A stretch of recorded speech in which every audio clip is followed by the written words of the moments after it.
నిఖిల్ గారికి welcome sir. And first with thanks to Mythri Movies వాళ్ళ డిస్ట్రిబ్యూటర్స్కి. నేను ఒకటే ఒక విషయం చెప్పాలనుకుంటున్నాను. సబ్జెక్ట్ను నమ్మినవాడు స్టార్స్ కోసం వెతుక్కోడు, కళాకారులను వెతుక్కుంటాడు. ఈ స్టేజ్ అంతా ఉన్నటువంటి ఒక ప్లేస్ని ఎంత గొప్పగా డిజైన్ చేశాడో మీకు తెలుస్తుంది.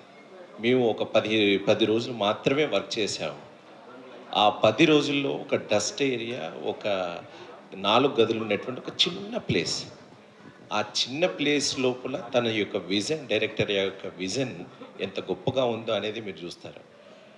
విషయం ఏంటంటే, సబ్జెక్ట్ని తీక్షణంగా చదువుకున్నవాడు చాలా గొప్పగా తక్కువ బడ్జెట్లో అనుకున్నది సాధించడానికి ఎవరిని పెట్టుకుంటే, ఎలాంటి వారిని పెట్టుకుంటే నైపుణ్యంతో తన యొక్క ఊహను పండిస్తాడనేది దర్శకుడుగా అతని యొక్క నైపుణ్యం అనేది ఈ సినిమా ద్వారా తెలుస్తుంది.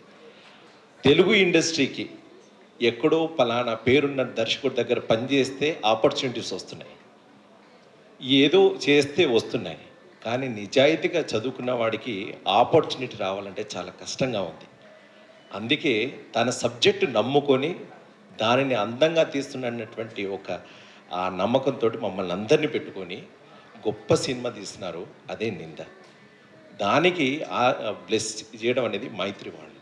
ఇంకొక మెట్టు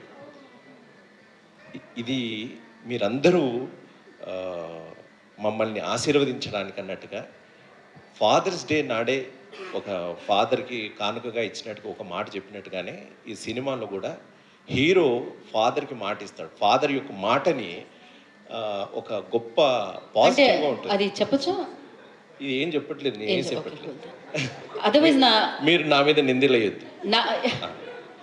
సో ఒక బాండేజ్కి సంబంధించినటువంటి వ్యవహారం, తన యొక్క పర్సనల్ లైఫ్ని కూడా సినిమాలో చూపించుకున్నారు. సో ఈ మాట ఎందుకంటున్నానంటే, సబ్జెక్ట్ నేర్చుకోవచ్చు, టెక్నిక్స్ నేర్చుకోవచ్చు, ఈస్థెటిక్స్ ఎవరికి నేర్చుకోవడానికి లేదు, అది స్వతహాగా రావాలి. ఆ ఈస్థెటిక్స్ ఉన్నటువంటి గొప్ప వ్యక్తి దర్శకుడు రాజేష్ గారు. దయచేసి చప్పట్లతో అలాంటి దర్శకుడిని ఇస్తే మంచి కళాకారులు, బాగా నైపుణ్యమైనటువంటి కళాకారులు అని చెప్పుకునే వాళ్ళకి పని దొరుకుతుంది. ఈ మాట ఎందుకు చెప్తున్నానంటే, రీసెంట్గా నేను సినిమాలు చేస్తున్నాను. After Balagam I'm getting so many opportunities. But నేను ఎదురు చూస్తున్నాను, నా రోల్ వస్తుందా. యుద్ధానికి వెళ్ళినప్పుడు ఒక యోధ ఎదురు చూస్తాడు, నాకు షాట్ పడుతుందా లేదా అని. కళాకారుడిగా ఒక షాట్ కోసం ఒక కెమెరా ముందు కోసం చూస్తుంటాడు. సో నైపుణ్యం ఉన్నటువంటి దర్శకులు వస్తే మంచి కళాకారులకు పని దొరుకుతుంది. సార్ మీలాంటి వాళ్ళు రావాలి, మాలాంటి వాళ్ళకి పని దొరకాలి, ప్రేక్షకులు మంచి కనువిందైనటువంటి ఒక వీక్షణంగా ఉండేటువంటి ఒక పిక్చర్ రావాలి. థ్యాంక్ యూ సార్, మమ్మల్ని అందరినీ సెలెక్ట్ చేసినందుకు థ్యాంక్ యూ వెరీ మచ్.